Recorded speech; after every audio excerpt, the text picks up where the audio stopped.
वसुदेव सुतं देवं कंसचानूरमर्दनं देवकी परमानंदम কৃষ্ণম বন্দে জগদ্গুরুম। আমরা গীতার দ্বিতীয় অধ্যায় সাংখ্যযোগ আলোচনা করছি। এ পর্যন্ত আমরা দেখতে পাচ্ছি যে অর্জুন মহাবীর হয়েও তবু তার মনের মধ্যে দুর্বলতা, অসহায়, কাপুরুষতা এগুলো আমরা লক্ষ্য করছি। কিন্তু প্রত্যেকটা মানুষের ভিতরেই সেই পরমাত্মা আছেন। প্রত্যেকটা জীব শিবস্বরূপ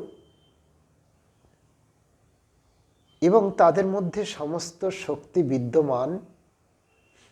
তাই কোনো দুর্বলতা এবং অসহায় বোধ করার মতো মানসিকতা না রাখাই ভালো। ভগবান শ্রীকৃষ্ণ সেটা অর্জুনকে বলছেন।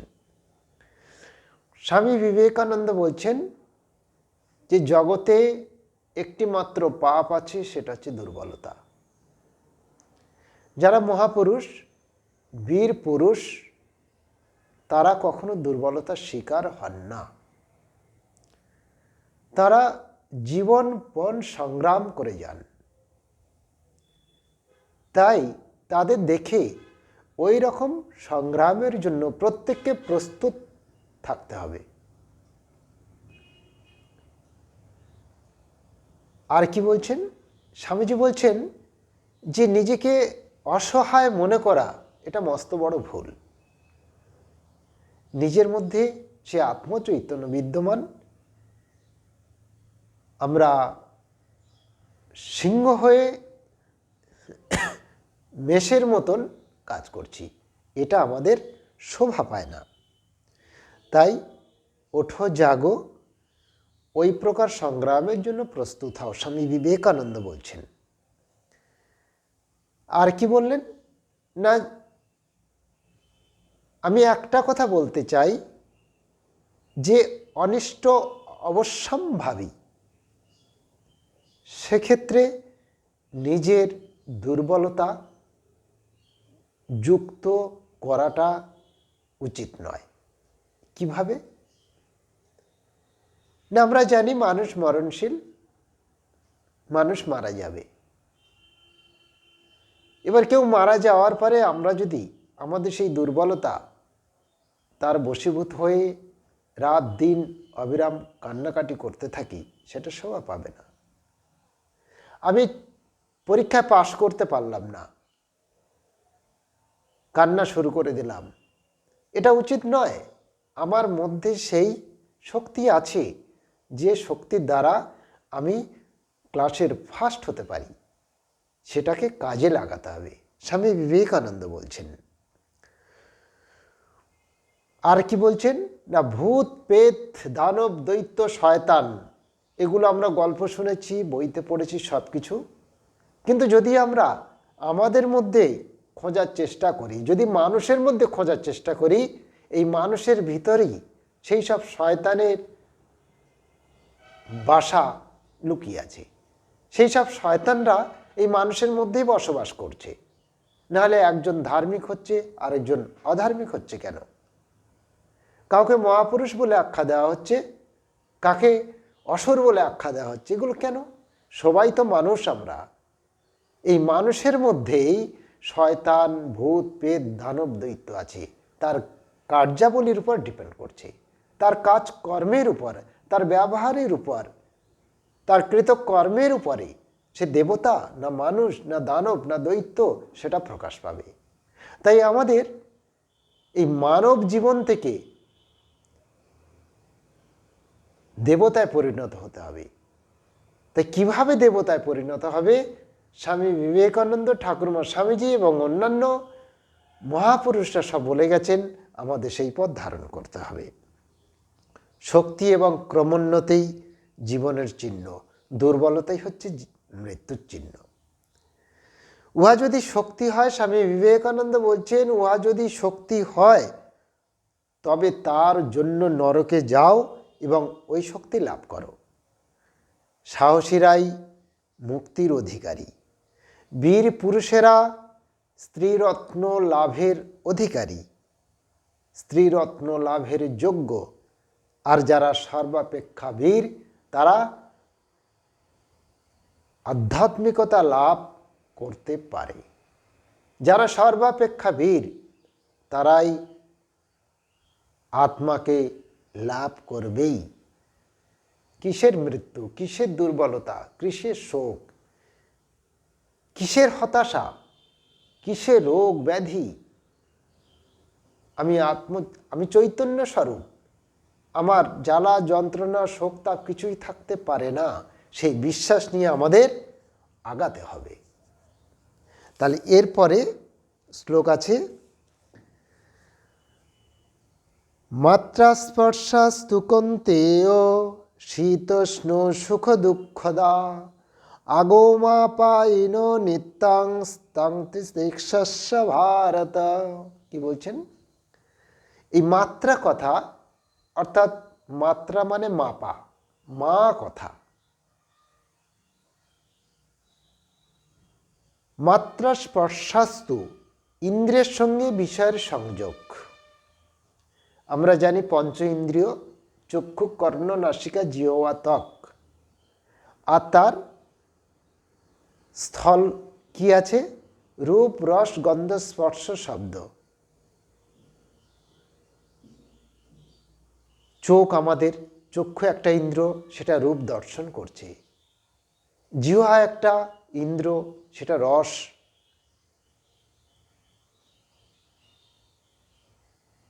টেস্ট করছে। রূপ রস গন্ধ নাসিকা, ঘ্রাণ, ঘ্রাণ নিচ্ছি আমরা। স্পর্শ ত্বকের দ্বারা, আমি স্পর্শ অনুভব করছি। রূপ রস গন্ধ স্পর্শ শব্দ কানের দ্বারা। এই পঞ্চ ইন্দ্রিয়ের সঙ্গে এই বিষয়ের সংযোগ। মাত্রা স্পর্শাসু কুন্তেয়, কুন্তির পুত্র অর্থাৎ অর্জুনকে বোঝাচ্ছে। শীতোষ্ণ সুখ দুঃখদা, শীত উষ্ণ সুখ দুঃখদায়ী। আগমা উৎপত্তিগত, অপায়িন বিনাশশীল, অনিত্য অস্থায়ী, তাং তারা, তাহাদিগকে তিতিক্ষস্য ভারত, সহ্য শক্তি অবলম্বন করো, সহ্য করো। বলছি বিষয়ের সঙ্গে ইন্দ্রিয়ের সংযোগ। জ্ঞানী ব্যক্তিরা সুখ দুঃখে অবিচলিত থাকে এবং শীত উষ্ণ এগুলো তাদের বিচলিত করতে পারে না। যারা অনিত্য তারা বিনাশশীল, কিন্তু যেটা নিত্য সেটা কখনো বিনাশ হয় না। তো ভগবান অর্জুনকে বলছেন যে হে অর্জুন, জ্ঞানী ব্যক্তিকে এইগুলো সহ্য করে থাকতে হয়। ফলে কি হবে? ভগবান কৃষ্ণ অর্জুনকে বলছেন যে তুমি যদি এই সহ্য ক্ষমতা বাড়াও, এর ফলে তোমার কি ঘটবে? না কখনো তোমার শীত, কখনো তোমার গ্রীষ্ম, কখনো তোমার মানে গরম ঠান্ডা, সুখ দুঃখ, এগুলো যখনই তুমি অনুভব করার চেষ্টা করবে তখনই তোমার দুঃখটাও অনুভব করতে হবে। এগুলোকে যদি সহ্য করো তাহলে তোমার ভিতরে এমন একটা শক্তি সঞ্চয় হবে যে শক্তির জোরেতে তুমি তোমার ক্ষমতাটাকে আরো বৃদ্ধি করতে পারবে। তাই তান তিতিক্ষস্য ভারত, সেগুলো সহ্য করো হে অর্জুন। একটা চমৎকার উক্তি, যার প্রতিকার নেই তাকে আমাদের তো সহ্য করতেই হবে। এই যে করোনা আসলো, মহাব্যাধি, প্রথম অবস্থা কোনো মেডিসিন বেরোয়নি, কিন্তু যখন করোনা আক্রমণ করতে শুরু করলো, যাদের সহ্য ক্ষমতা আছে তারা ওভারকাম করতে থাকলো, কিন্তু যাদের সহ্য ক্ষমতা নেই তারা মারা যেতে লাগলো, তারা অসহ্য যন্ত্রণা ভোগ করতে লাগলো। যাদের ইমিউনিটি পাওয়ার নেই তারা করোনার কাছে হেরে গেল। যাদের সহ্য ক্ষমতা নেই তারা করোনার কাছে পরাজিত স্বীকার করল। তদ্রূপভাবে এটা একটা বিজ্ঞান রয়েছে যে ডাক্তার রোগীকে সারানোর জন্য ওষুধপত্র ব্যবস্থা করছেন, কিন্তু তার সঙ্গে সঙ্গেও আমাদের ডাক্তারকে কিন্তু সাহায্য করতে হবে। আমরা যদি সেই সহ্য ক্ষমতা না বাড়িয়ে ডাক্তারের কথা মতো যদি না চলি, তাহলে ফলটা আমাকেই ভুগতে হবে, সেখানটা তান্ত্রিক হচ্ছে না। তাই আমাদের সহ্য ক্ষমতা বাড়িয়ে তুলতে হবে। যত সহ্য ক্ষমতা আমাদের বাড়বে তত মনোবল বাড়বে, তত মানসিক শক্তি বৃদ্ধি হবে। যে অসুখ চিকিৎসায় সারে না তাকে সহ্য করা ছাড়া আমাদের আর কোনো উপায় নাই। সহ্য শক্তি হলো এক প্রচণ্ড শক্তি। দুঃখাদির অভিজ্ঞতা, সহ্য করার ক্ষমতা সব মানুষের সমান নয়, কারো বেশি হয়, কারো কম হয়। তাই ছোটোখাটো কষ্ট সহ্য করার ক্ষমতা আমাদের থাকা বিশেষ প্রয়োজন আছে। আমরা অল্পতে কী হয়, নার্ভাস হয়ে পড়ি। একটা সংসারে কোনো দুঃখ কষ্ট আসলো, কিন্তু আমরা সেই সংসারের দুঃখ কষ্ট, অভাব এগুলো সহ্য করতে পারছি না বলেই আমরা নিজেদের জীবনটাকে বিসর্জন দিচ্ছি। কেন? কারণ আমাদের সেই শক্তি এখনো সঞ্চয় হয়নি, আমাদের ভিতরে দুর্বলতা গ্রাস করেছে, আমরা অসহায় বোধ করছি, যার জন্যেই আমরা আমাদের জীবনটাকে শেষ করছি। কিন্তু যারা জ্ঞানী, যারা বুদ্ধিমান, যারা বিবেকী, তারা কিন্তু এই অজ্ঞানের মতো কাজ করবে না। তারা জানে যে আমার ভিতরে সেই শক্তি আছে, আমি আমার সুখটাকে ফিরিয়ে আনতে পারি, আমি আমার শক্তিটাকে ফিরিয়ে আনতে পারি, আমি আমার সাহসটাকে ফিরিয়ে আনতে পারি। সেই শক্তি আমার মধ্যে আছে, সেটাকে আমাদের কাজে লাগাতে হবে। তাই অল্পতে নার্ভাস হয়ে এই দুর্লভ জীবনটাকে নষ্ট করার কোনো অধিকার আমাদের কারণ নেই। শ্রীকৃষ্ণ বলছেন যে অর্জুন, তুমি এগুলো সহ্য করো। সহ্য করতে না পারলে তুমি পড়ে যাবে, শেষ হয়ে যাবে, তোমার লক্ষ্যে তুমি পৌঁছাতে পারবে না। তাই দুর্বল হবে না। জীবনের সবটাই খেলা বা সুখভোগ নয়। আমরা যদি ভাবি আমাদের প্রত্যেকের জীবনটা সুভোগের মধ্যে দিয়ে আমরা কাটিয়ে যাব মৃত্যুর আগ পর্যন্ত, তাহলে মূর্খামি হবে। তাহলে তার মতো বোকামি একটাও নেই। মা বলছেন যে সুখ নিলে দুঃখ নিতে হবে, ভালো নিলে মন্দ নিতে হবে, হাসি নিলে কান্না নিতে হবে। জগতে সবটাই দুটি দুটি। তাহলে আমি একটা নেব, ভালোটা নেব, মন্দটা নেব না, সেটা তো করলে হবে না। ভালোটা যদি নিতে হয় মন্দটা নিতে হবে। যদি ভালো না নেই তাহলে মন্দটা আমি নেব না। সেই জন্যেই এই জীবনটা কেবলমাত্র সুখ স্বাচ্ছন্দ্য বিভাব বৈভবের মধ্যে কাটানোর জীবন নয়। কষ্ট, সহিষ্ণুতা এগুলো আমাদের বাড়াতে হবে। শরীর সবল যদি হয় সেখানে রোগ ব্যাধি, রোগ জীবাণু প্রবেশ করতে পারে না। যখনই আমাদের শরীরটা দুর্বল হবে সেখানটায় রোগ ব্যাধি, নানান রকমের জীবাণু আক্রমণ করবে, তখন আমরা অসুস্থ হয়ে পড়ব। তাই নানা অসুবিধা সৃষ্টি হতে পারে। অতএব শরীর ও মনকে সবল রাখতে হবে। মানসিক শক্তি বা মনোবল, ওই ইন্দ্রিয় সংযম, এটা প্রত্যেকটা মানুষের জীবনে খুবই গুরুত্বপূর্ণ। আত্মসংযম যদি আমাদের ভিতরে না থাকে, তাহলে সাধুতা এবং নৈতিক উৎকর্ষতা সম্ভব নয়। আর যখন কোনো মানুষের জীবনে সাধুতা এবং নৈতিক উৎকর্ষতা না থাকবে, তখন সে মনুষ্য লাভের অধিকারী নয়।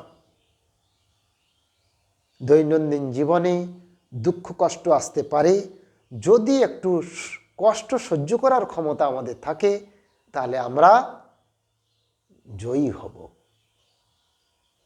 তাহলে আমরা আমাদের জীবনটাকে সঠিক পথে পরিচালিত করতে পারব। সমুদ্রে সাঁতার কাটতে গেলে তো ঢেউ লাগবেই। তাই বলে কি আমি সমুদ্রে স্নান করব না? যদি ভাবি যে সমুদ্রের ঢেউগুলো বন্ধ হয়ে যাক তারপরে আমি স্নান করব, সেটা কখনো সম্ভব নয়। যেভাবে হোক ওই ঢেউয়ের মধ্যে দিয়ে আমাকে স্নান করতে হবে। যখনই ঢেউ আসবে তখনই জলের তলায় ডুব দেওয়া হবে। ঢেউ মাথার উপর থেকে চলে গেল, আমি স্নান করে উঠে আসলাম। বুদ্ধিযস্য বলং তস্য নির্বুদ্ধিস্য কুত বলম। বুদ্ধি যার, বল তার। আমাদের সুবুদ্ধি আনতে হবে। জগতের দিকে যদি তাকাই, তাহলে দুর্বুদ্ধি এবং দুষ্ট বুদ্ধিতে পরিপূর্ণ জগৎটা হয়ে আছে, যার জন্যে মানুষ কষ্ট পাচ্ছে, যার জন্যে যন্ত্রণার শেষ নেই। কিন্তু আমরা ভাবি খুবই চালাক, শেয়াল বহুত চালাক, কাক খুবই ধূর্ত, কিন্তু তাদের দুঃখের শেষ নেই। তাই আমাদের সহজ হতে হবে, সরল হতে হবে, তবেই আমরা আমাদের জীবনটাকে পরিচালিত করতে পারব। আমরা যদি দুর্বল চেতা হই, তবে সামান্য দুঃখকর পরিস্থিতি যদি আসে, তাহলে আমরা ভেঙে পড়ি, এই প্রথমেই ধাক্কা খাই। এ হলো দুর্বলতার নিদর্শন। যদি সামান্য শক্তি থাকে, তার উপর প্রচণ্ড আস্থা অর্থাৎ আত্মশ্রদ্ধা, তাহলে আমরা কিন্তু জ্ঞানার হয়ে গেলাম। শ্রীকৃষ্ণ চাইছেন যে অর্জুনের ভিতরে সেই সাহস, সেই শক্তি, সেই বল সঞ্চারিত করার জন্য। আমেরিকায় জাতীয় সঙ্গীত আছে, সেখানে কি হচ্ছে? সঙ্গীতের অর্থ যে আমরা পার হয়ে যাব, আমরা পার হয়ে যাব। তাই আমরাও আমাদের ভিতরের শক্তিটাকে জাগ্রত করে, আমরাও এই মনুষ্য জীবন ধন্য করে আমরাও এই দুঃখ কষ্টের পারে চলে যাব। ভগবান শ্রীকৃষ্ণ অর্জুনকে এইভাবেই শিক্ষা দিয়ে তার ভিতরেই যে দুর্বলতার বাসা বেঁধেছে সেটা ভেঙে চুরমার করে দিচ্ছেন। ইয়ং হি না ব্যথয়ন্তে তে পুরুষং পুরুষর্ষভ সম দুঃখ সুখং ধীরং সৌমৃতত্বায় কল্পতে। ইয়ং, যার, হি যেহেতু, ন ব্যথয়ন্তে, ন ব্যথয়ন্তি, ব্যথয়ন্তি মানে সুখ দুঃখ কষ্টে বিচলিত হচ্ছে না, দুঃখ কষ্টে সে বিচলিত হচ্ছে না, শীতোষ্ণ কোনো কিছু অনুভব করছে না, ব্যথিত হয় না। ব্যথয়ন্ত ন ব্যথয়ন্তি, দুঃখ কষ্টে ব্যথিত বোধ করছে না। পুরুষং, পুরুষকে, পুরুষর্ষভ, পুরুষ শ্রেষ্ঠ। সম দুঃখ সুখং ধীরং, জ্ঞানী ব্যক্তি সুখ দুঃখকে সমান জ্ঞান করেন। সৌমৃতত্বায় কল্পতে, তবে সেই জ্ঞানী ব্যক্তি এই সুখ দুঃখে সমদর্শী হওয়ার জন্য, শীতোষ্ণে অবিচলিত থাকার জন্য অমৃতত্ব লাভের অধিকারী হন। আমরা ভারতবর্ষের স্বাধীনতা সংগ্রামের সময় যেসব বড় বড় নেতারা ছিলেন তাদের মনের উপর প্রচণ্ড মানসিক চাপ দেখা দিয়েছিল, কিন্তু সেই মানসিক চাপ মনের মধ্যে রেখে সদা জাগ্রত হয়ে অন্যায়ের বিরুদ্ধে প্রতিবাদ করে ভারতবর্ষে স্বাধীনতা ছিনিয়ে নিয়ে চলে আসলে। তাই অনেক নেতারা তাদের জীবনটাকে বিসর্জন দিয়ে আমাদের স্বাধীন ভারতবর্ষে বসবাস করার জন্য জীবন বিসর্জন দিয়ে গেলেন।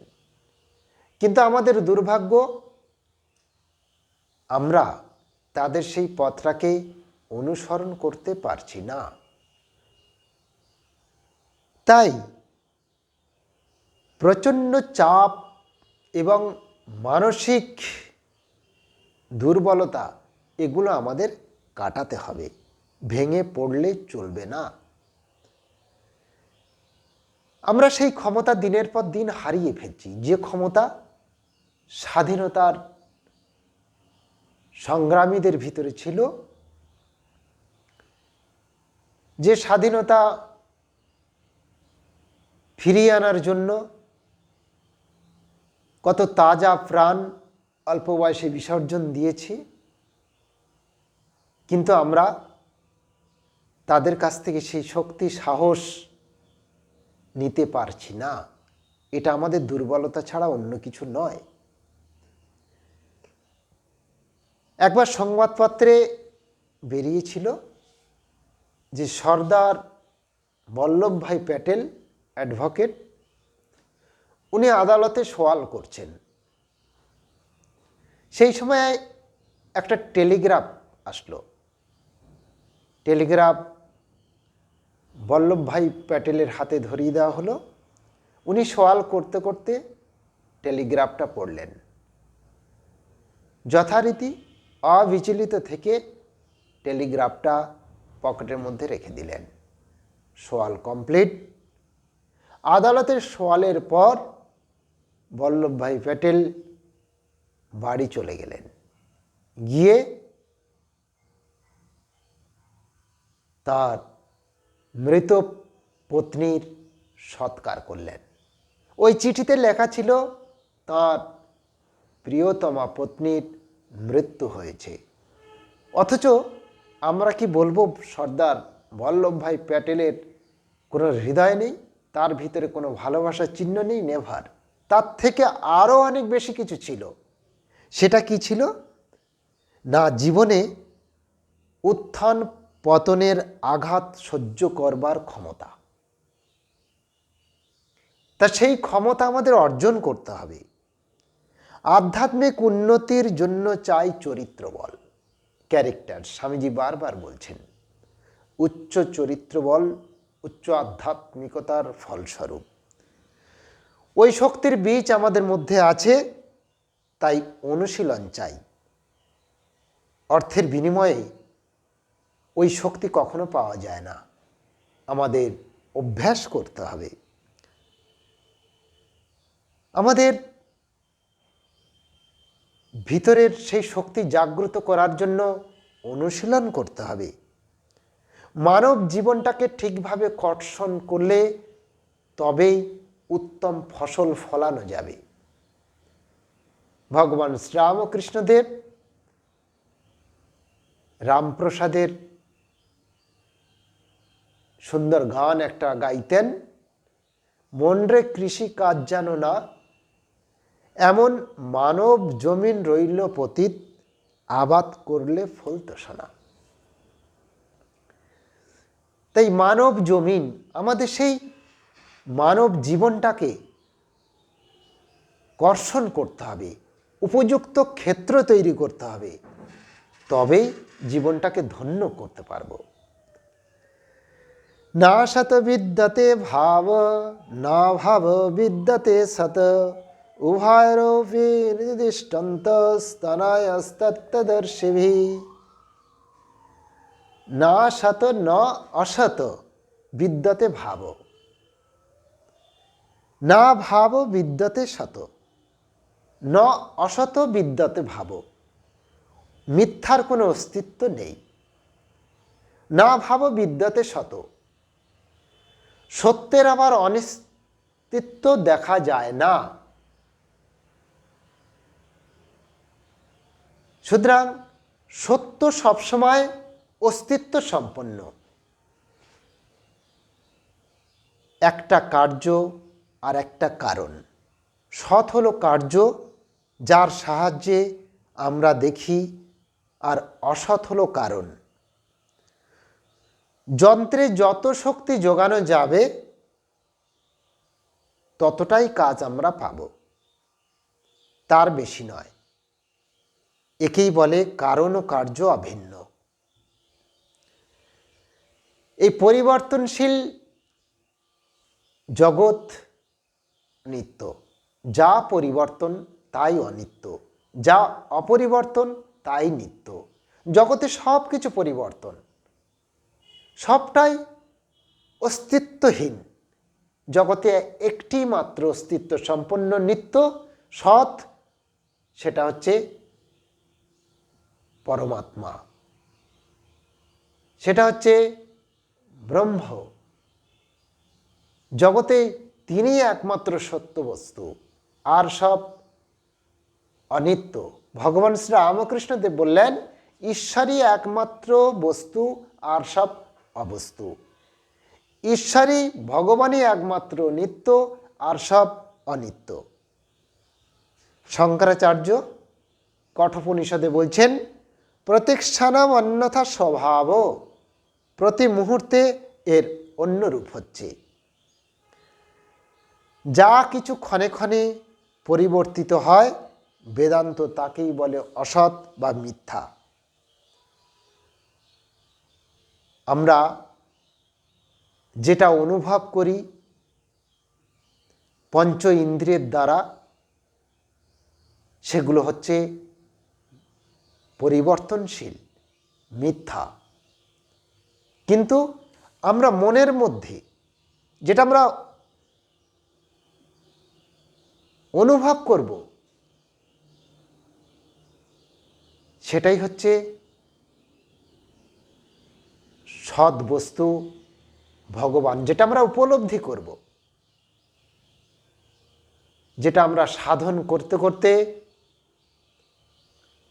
আমরা জানতে পারব, উপলব্ধি করতে পারব, তিনি একমাত্র নিত্য বস্তু, তিনি ভগবান, তিনি পরমাত্মা, তিনি ব্রহ্ম। মান্ডুক্যোপনিষদে আছে, আদ্যৌ অন্তে চ যন্নাস্তি বর্তমানপি তথা বিতথৈ সদৃশা সন্ত অবিতথা ইব লক্ষিতা। মানে যা আদিতে নেই, অন্তে নেই, তা বর্তমানেও নেই। তাকে সত্য মনে হলেও তাকে মিথ্যারূপে চিহ্নিত করা হয়। মান্ডুক্যোপনিষদে অমর অনন্ত আত্মা, শুদ্ধ চৈতন্য স্বরূপ, একমেবাদ্বিতীয়ম, সমগ্র বিশ্বের উৎপত্তি যেখান থেকে, স্থিতি সেখানে, সৃষ্টিচক্রের অন্তরে যেখানে তার লয়। সেই পরমাত্মা যিনি সমগ্র বিশ্ব ব্রহ্মাণ্ডে ছেয়ে আছে। ভগবান শ্রীরামকৃষ্ণদেব বললেন, জগৎটা চৈতন্যে জুড়ে আছে, সবই ব্রহ্মস্বরূপ, আমরা নিমিত্ত মাত্র। পরবর্তী শ্লোকে আমরা দেখব ভগবান কৃষ্ণ অর্জুনকে বলছেন, নিমিত্ত মাত্র ভবসব্য সাচিন। যাই হোক, এর পরের দিন নেক্সট শ্লোক শুরু করা হবে। চলছে সাংখ্যযোগ। ওম শান্তি শান্তি শান্তি। হরি ওম তৎসৎ। শ্রীরামকৃষ্ণার্পণমস্তু।